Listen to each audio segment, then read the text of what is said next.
All right, good morning. There it goes. Well, good morning, everybody. It's 8 o'clock. We got a couple bills on the calendar this morning, so we'll get started. Some people need to get out and get to rules, but I'm going to ask Chairman Smith if he will open in prayer for us, number 24.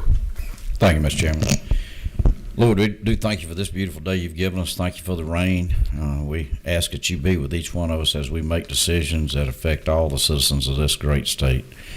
Take care of our families at home, our children and our grandchildren, and lead, guide, and direct us in Jesus' name. Amen.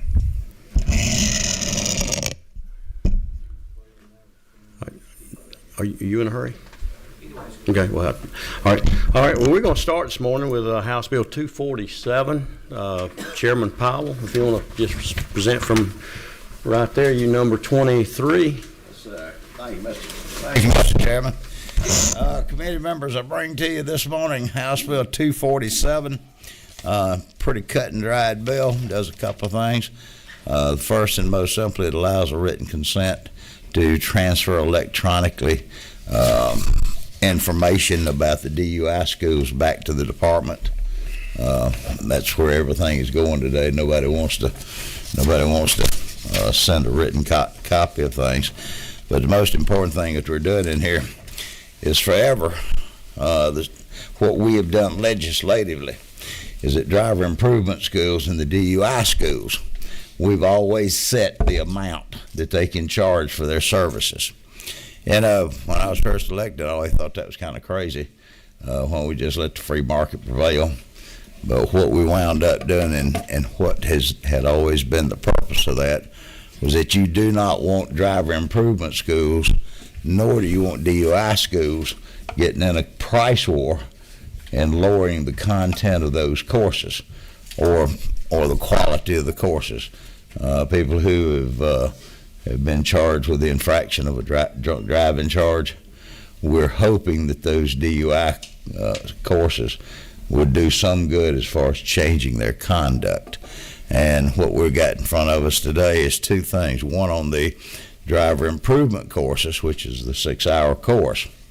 We're raising what they're allowed to charge from $95 to $125. And on the DUI school, from $235 to $350. Let's see, and there's one other thing. And the assessment component from $100 to $150. Certainly be subject to negotiation if any of the members think we need to do that. Kind of like it lost its steam. You try it again. Kind of lost its steam. How about, there you go, try 22. But anyway, it kind of lost its steam there. But that's what it does. Be subject to anybody wants to change any of those numbers, but I would have to tell you that I do not believe that we have changed any of the fees that they're allowed to charge in at least the past dozen years or more. And it may even be longer than that, because I do not, honestly, I can't remember how long it's been since we raised the level that they can charge. I know we've got a member or two on the committee that Mike can answer that question, that they're in that business. And we might have someone in the audience that signed up to speak later that might can speak to that as well. But we do have a couple questions. Number 17, Representative McLean. Thank you, Mr. Chairman. I guess my only concern I get into is that what are we charging now? I mean, I hear what we're saying that we're moving these rates from 100 to 150. So were we charging 100 or were we charging $80? I mean, I'm just trying to get what you were saying, Mr. Chairman. Currently, they're charging $100, and this is on the assessment component. We're recommending to go up to 150 on the assessment, from 100 to 150. Okay, so to 150, so they don't have to charge 150. You would have to charge, the licensee would have to charge that. But I give them any leeway, because we don't want to get into a... No, Mr. Chairman, I mean, I'm just trying, because right now, raising fees at this time I just don't know, where we're coming from. We know we're raising fees at this time of uncertainty, and people are having a hard time paying. So and that was my only question. Well, my answer to that would be, there's always a time of uncertainty, obvious to the fact that we haven't raised these or allowed them to raise their prices. Georgia Power and the power companies in the city of Atlanta, I don't know that they give these folks any leeway when they raise their prices of doing business. And that's what this does. So there's the part about the uncertainty. But the uncertainty to me is still the fact that, there's some things that you need to be cautious. I would think that you need to be cautious about raising prices. But when someone gets a DUI charge in this day and time, then I don't know about the uncertainty, because they need to pay, that's part of paying the price, the penalty phase, to change their conduct. If you don't raise these prices and places go out of business, then you won't have a DUI school, you won't have a program into effect.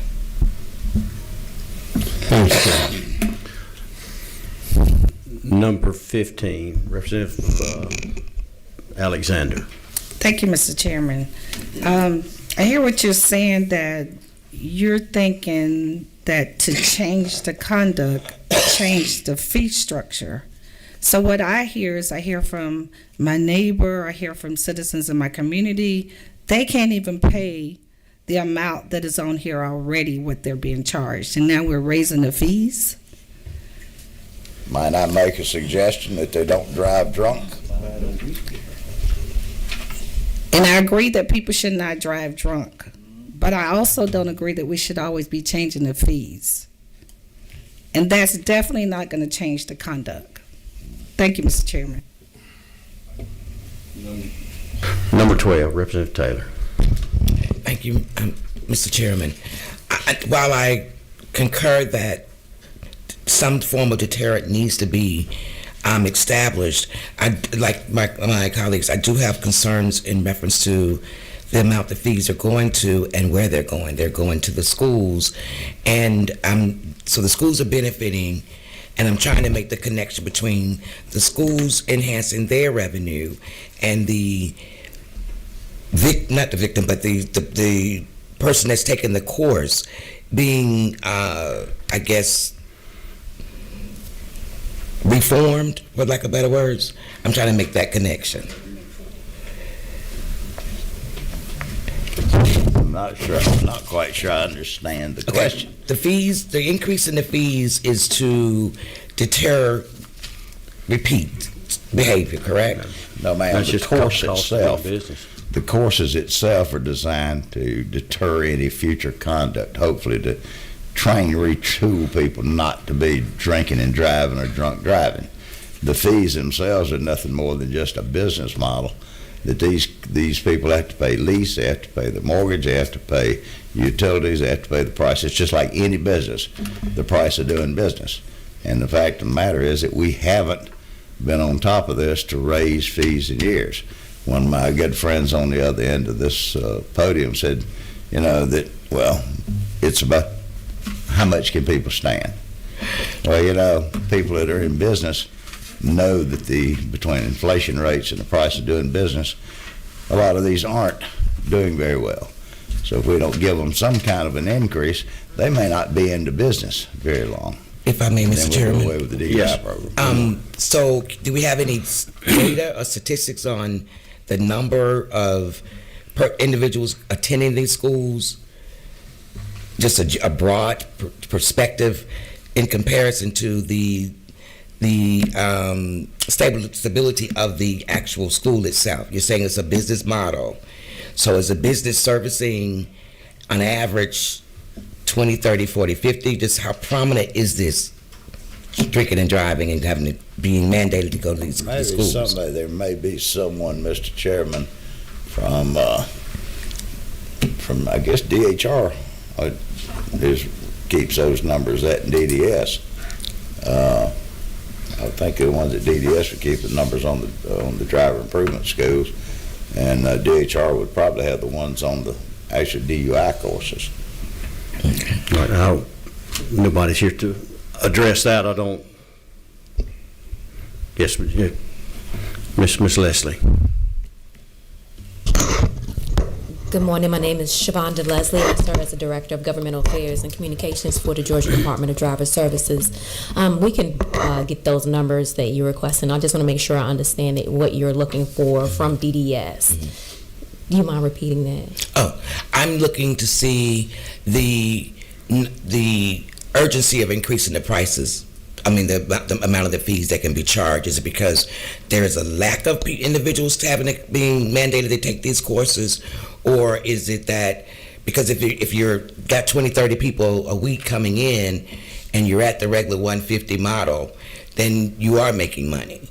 But if you're saying that there are not a lot of individuals having to go, or the business is really slow, then that's another thing. Well, I cannot give you the numbers for the urgency. I'm not sure where that would come from. However, I can give you the numbers for the schools, themselves, and the participants on average. Average would be great. Thank you. No problem. Thank you, Mr. Chairman. All right, number 25, Representative Mathis. That'd be me. Chairman Powell, how many years did you say it's been since this had been raised? My understanding is it's been probably a dozen plus years before any of these fees have been raised. Dozen plus years. Now, and who set these fees that you're proposing today? This committee. This committee. Legislature. Okay. I do have a problem with worrying about the people paying the amount, because I don't think they ought to do the crime to start with. And if it's been that long since you've had some kind of raise, I don't know anybody else that runs a business that hadn't had some increases in that amount of time. And I think these things are viable because to try to deter this, because it is a terrible problem. So I don't have any sympathy for somebody complaining about having to pay a fee that hadn't been raised in 10 or 12 years. So I appreciate what you've done here. And at the proper time, Mr. Chairman, I'd like to make a motion that this do pass. Well, we've got some other questions. Number 21. Go ahead. Alexander. All right. So they hadn't had a raise in 15 years. That's correct, right? I'm told. it's So 7 years, the total right now currently is $430. We're going to go to $625. That's 34% increase. I think that our insurances went up more than that. Our property taxes to have this business has done that. And if you also remember, we've had to come back in here and raise limits on some other stuff because there's not as many DUIs and stuff, and some of that money goes over to the state level to what's that program that it goes over to when you get a DUI fine with the state troopers. We've had to raise it because a lot more people are taking Ubers and that kind of stuff, so there's not as many people out there getting DUI. So I'm not one for raising anything, but I think a 32% increase over 15 years is not asking too out of whack for anything. If you look at your personal financials, I'm sure that we've all seen more than a 32% increase on stuff. And these people's got a building, they got to pay property taxes, they got to have insurance on that building, and all that stuff. So that's the argument I'd like to make about it. When I got elected, I started economic downward spiral. But no, Representative Alexander, number 15. If I may, let me clarify something. It's two sections. Section 2 deals with a 6-hour driver improvement course. That's your points reduction and those type of things. That's nothing to do with DUIs on that 95 to 125 course. That's your driver improvement course.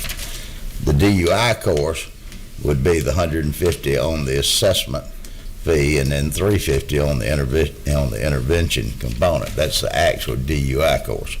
So, the DUI, basically, what if you're arrested and charged with a DUI and the judge so sentences you, then you're looking at a $500 total. So, I mean, it's, that sounds like a lot of money, but go back to the prevailing thoughts of the General Assembly for the last 30-something years. If you're going to drive, don't be drinking. All right, number 15, Representative Alexander. Thank you, Mr. Chairman. I guess with that line of questioning from my colleague, I also like to know the number of schools that have closed for lack of business. Still 34%. Would you like to address that, or you? Well, I can give you one specific. Come to the podium where we at.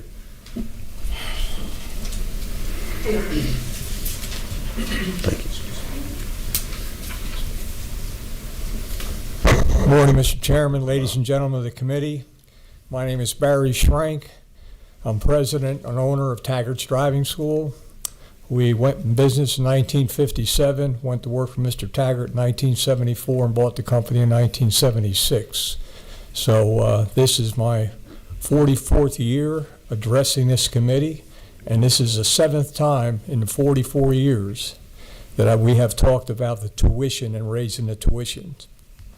Last year was number 6, and the bill passed out of the House, and it got hung up in the Senate, which bills sometimes do. So we're back again with a slightly different bill to make a couple of changes to make it easier for the public and also for the departments to operate and to monitor our businesses. To answer your specific question, I'm not sure the number that have gone out of business in recent years, but I know 5 years ago there were 22 schools in DeKalb County. There are 8 now, and I'm one of those 8. So I also know there was a school that went out of business, a legacy school, about 2 months ago in Swainsboro. So it's a lot of the smaller schools in the more rural areas are going out of business because they can't afford to stay in business and pay all the expenses that businesses have to keep that building open and the program being offered in their neighborhood. So we're here not because we're looking to make a lot of money. Basically, we're here to see if we couldn't get enough fee increases so we can stay in business, and maybe if we're lucky, we can make an economic profit at the end of it for our work. But hopefully that was an answer you were looking for. Thank you. You're welcome. All right. Not seeing any further questions. Number 25. Did you Make a motion. we got a motion. Do pass. A second. A motion, a second. Any further discussion? I'm probably going to need a show of hands on this one. All in favor? Raise your hands. All right. All opposed? Motion carries. You have your bill. Thank you. All right. We have one other bill on the agenda today, and it's House Bill 296 on the bottom. And this is a bill we heard last year. Chairman Clay Perkle had this bill, and there's been one small change to this, and I'm going to everybody should have LC 394597S. Is that what everybody has? 394597S. I'm going to ask Vice Chair Gaines if he will tell us what the change from last year, what we're doing with our digital driver's license. Thank you for Mr. Chairman, and certainly excited about this bill. Appreciate Chairman Perkle and you, Mr. Chairman, for working on this over the last year. And but basically, it's the same concept that this committee passed unanimously. The House passed it 168-1 last year, that allows individuals to use a mobile driver's license when pulled over by a law enforcement officer.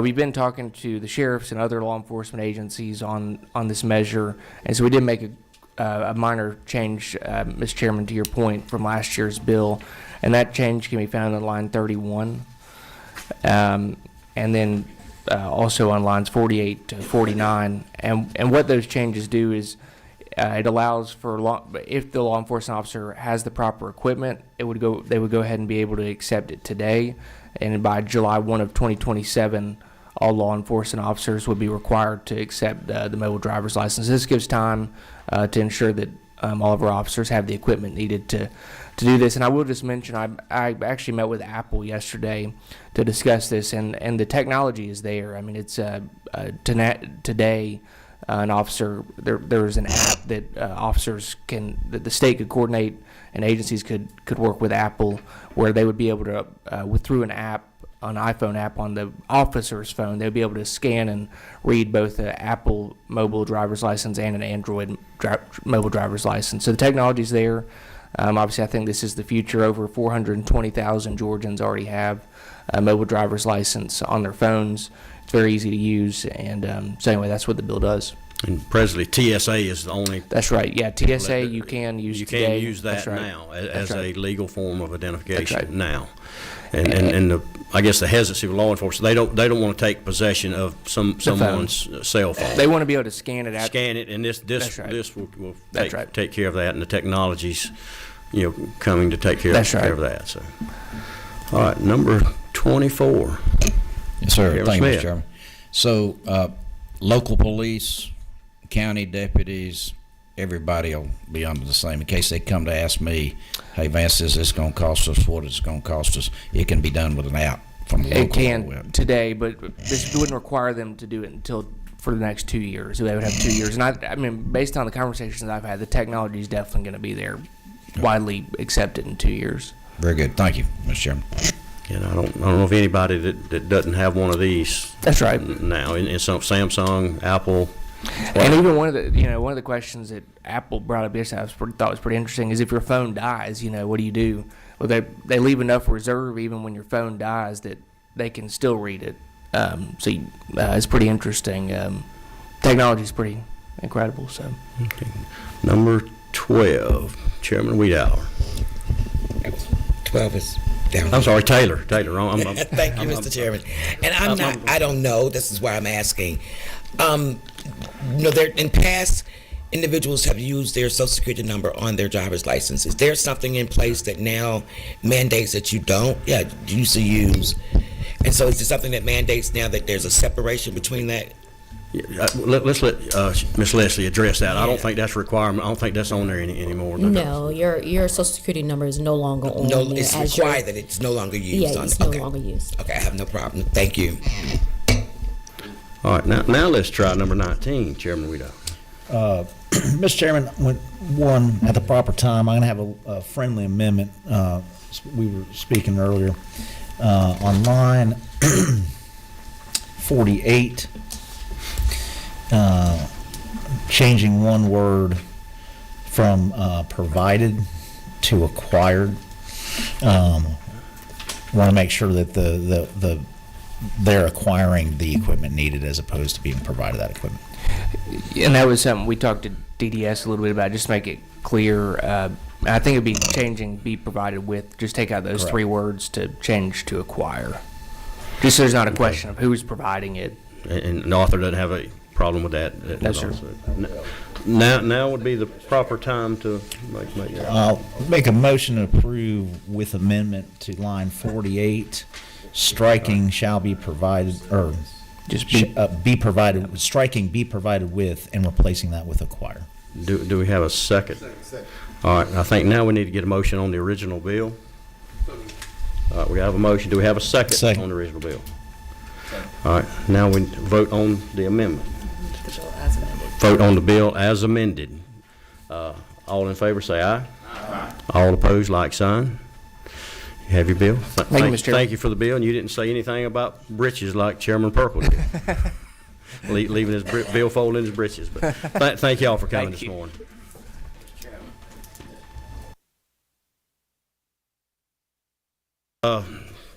You remember, what date was that? March 11th. March 11th. Yes, we do have a committee dinner, March 11th. We're going to be with Regulated Industries. I will get a notice out to everybody on that, so save your calendars. And anybody that doesn't have their digital driver's license, room 230 in the Capitol, 9 o'clock. Go by and they will get you signed up. 9 to when, John? 9 to 10:30. We're adjourned. We're adjourned. Thank you.